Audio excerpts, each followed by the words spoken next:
गरुडगमन तव चरणकमलमिह मनसि लसतु मम नित्यम् गरुडगमन तव चरणकमलमिह मनसि लसतु मम नित्यम् मनसि लसतु मम नित्यम् मम तापमपाकुरु देव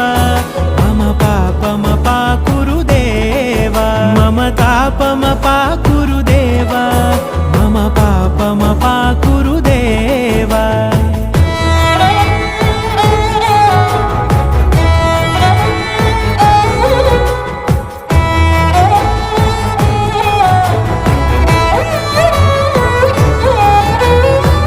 जनयन विधिनमुचिहरण मुख विबुध विनुत पद पद्मा जल जनयन विधिनमुचिहरण मुख विबुध विनुत पद पद्मा विबुध विनुत पद पद्मा